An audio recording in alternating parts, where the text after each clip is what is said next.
Hello बच्चों, चलिए प्रश्न को पढ़ते हैं। प्रश्न में है, निम्न में से कौन सा वातकोत्सर्जन का प्रकार नहीं है? ए है स्ट्रोमेटल वातकोत्सर्जन, बी है क्यूटिकुलर वातकोत्सर्जन, सी है लेंटिकुलर वातकोत्सर्जन, डी है एंडोडर्मल वातकोत्सर्जन। तो इस प्रश्न की मुख्य अवधारणा है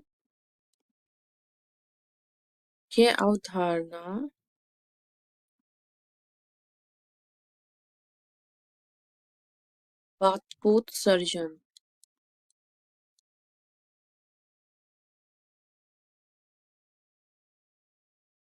उत्सर्जन, तो वातकोत्सर्जन में क्या होता है? प्रकाश की उपस्थिति में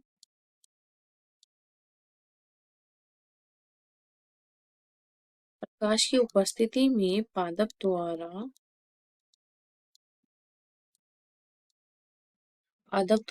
जल वाष्प के रूप में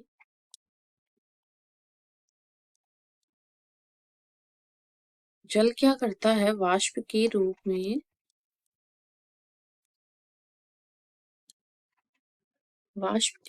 में उड़ जाता है, जिससे क्या होता है? पादप में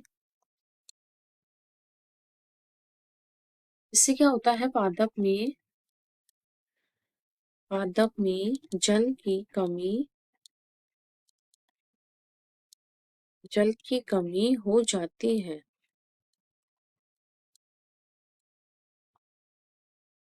क्या कहलाता है? वातकोत्सर्जन कहलाता है। अब इसमें क्या होता है? वातकोत्सर्जन जो होता है,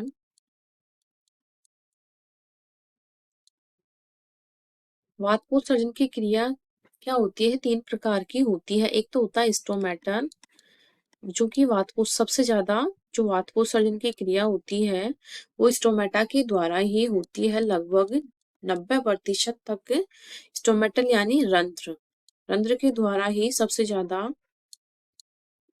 वातकोत्सर्जन की क्रिया होती है। जल वाष्प के रूप में उड़ता है। और वातकोत्सर्जन होता है हमारा क्यूटिकुलर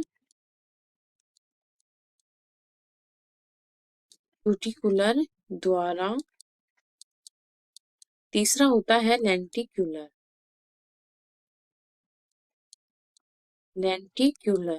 जो कि 5 से 10% तक होता है।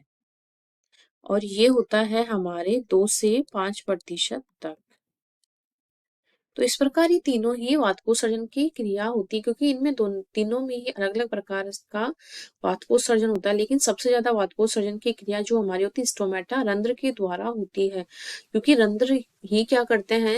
इनमें क्लोरोफिल स्थित होता है, तो ये क्या करता है? भोजन का निर्माण भी करता है, तथा यहाँ से ही रंध्र के द्वारा ही जल वाष्प के रूप में उड़ता जाता है। क्योंकि प्रकाश की उपस्थिति में ये क्या करते हैं?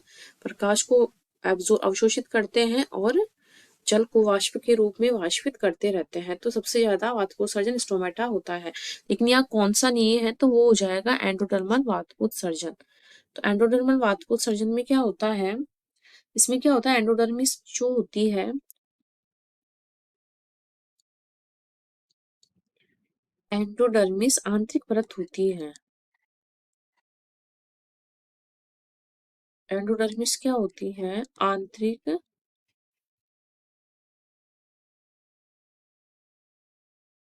आंतरिक परत होती है, जिसमें क्या होता है? ये वातकोत्सर्जन से संबंधित नहीं होती है। तो इस प्रकार हमारे बाकी के विकल्प कट जाएंगे और विकल्प डी हमारा सही हो जाएगा। आशा करती हूँ आपको इस प्रश्न का हल समझ में आया होगा। धन्यवाद।